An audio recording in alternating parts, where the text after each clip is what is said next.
ang atong kasagaran nga hunahunaon basta daghan gani kayo ang mga ihatag sa Ginoo nato sama anang mga abot sa atong uma, mga ani nato or naatay gipangbuhi nga mga hayop, dagko kay taghalin, halin sa baboy, halin sa manok, mga halin ana mga baka ug uban pa nga atong gipamuhi.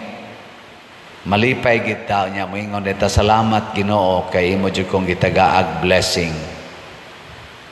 Pero naa gani tao nga moabot o niya tungod niya mawagtang ang atong mga gitawag in quotation o grasya murabag nagdag di malas ba unsa may ato dayong hunahunaon maingon din ta papahawaan ning tawhana kay nagdag di malas sa atong kinabuhi. Muna sa unang pagbasa mura maggidimalas si Sara tungod ni Agar kay mura muilog naman sa bahandi nga iyang ipasunod sa iyang anak gikan sa bahandi siyang bana muilog man sa tong anak ni Agar nga ulipon siya dimalas magining tawhana ako ning papahawaon mo tong gipapahawa gyud in taon ni Sara si Agar. Hapit na gayon taon mamatay dito sa desierto. Pero sa dihang hapit na mamatay si Agar o ang bata niya, anak sang Abraham, gitabangan sila sa Ginoo. Gitabangan sila nga makainom og tubig, malagsik og balik, unya gikuyugan gis Ginoo ang bata aron mudako og mahimong amahan sad sa daghang mga katawhan gani mo na gi-claim karon sa mga Muslims nga mao ilang amahan si Ismael gikan ni Abraham, Ismael mga Muslim. Kita gikang Abraham si Isaac nya kita dayon mga Kristiyanos. Ang atong tubag sa Salmo nag-ingon ta sa to ang Ginoo nagpatalinghog sa singgit sa kabos. Kini di ay gitawag nato in quotation nga dimalas nga makawagtang sa atong mga gisaligan nga mga grasya mao ni makapahimo natong kabos. Unya ini kakabos na nato anha dayon mosod ang Ginoo. Hay may inyong palabihon ang hinatag o ang gahatag sa may inyo ana ang gihatag o ang naghatag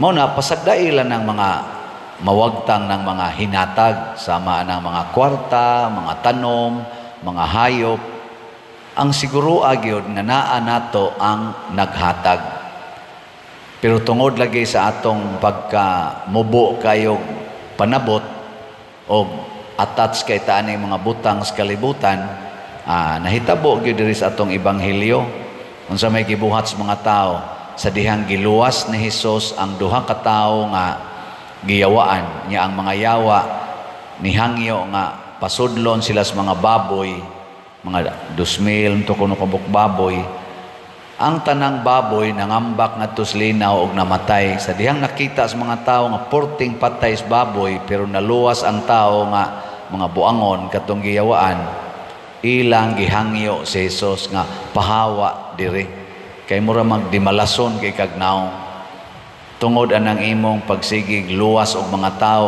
kami may maamong ang amo mang mga hayop mo'y mamatay nang litan ron na kay silingan nga tungod anang imong silingan mga matay ang inyong baboy unsa man papahawaon o panggaon. Sige ra baron patay sa baboy kaning unsay tawag ana ASF African swine kuan sana failure. Oy, makuan ta ato dayong hinginlan ang tao bisag asa pa Mao na kay ang Ginoo nagpatalinghog man sa singgit sa kabos, kinahanglan mahimo gitang kabos. Niya kung daghan tag kwarta, daghan tag mga bahandi, ayaw gyud pag ukon-ukon sa pagpaambit ni ana aron mahimo kang kabos, aron padayon nga mobaha ang grasyas Ginoo padulong nimo. Muna iyampo nato ato mga leaders sa simbahan man or sa gobyerno nga mahimo unta sila gyud nga kabos aron magsigig baha ang grasya niya, sige sa silag paambit nganhi sa katawhan nga nagilaid sa kalisod ang mga Filipinos karon. Kung magsige lang ning atong mga leaders, magsige ni sila paambit sa ilang mga grasyang nadawat gikan anang ilang gilingkuran, gikas presidente hangtod nga ris barangay level, sigig paambit, ang Ginoo di sad mohonong sa pagsigig pabaha o grasya, mag-anam gyud kanindot atong nasod. Pero kani sila magsigig away, sig-away, sige anang mga kinihaay, dinautay, nya tigom gyud tigom, mag-anam gini kaot-ot atong nasod. Muna ang pagkamanggihatago nato ngadto sa uban, makapahimo natong kabos apan himuon sa tang dato sa Ginoo aron padayon tang maghatag sa uban. Mga igsoon, mas dako ang kalipay kung kita manggihatagon kaysa daw ta. Mas dako ang kalipay kung ang naa sa atong kasing-kasing mao ang Ginoo kaysa mga hinatag lang sa Ginoo.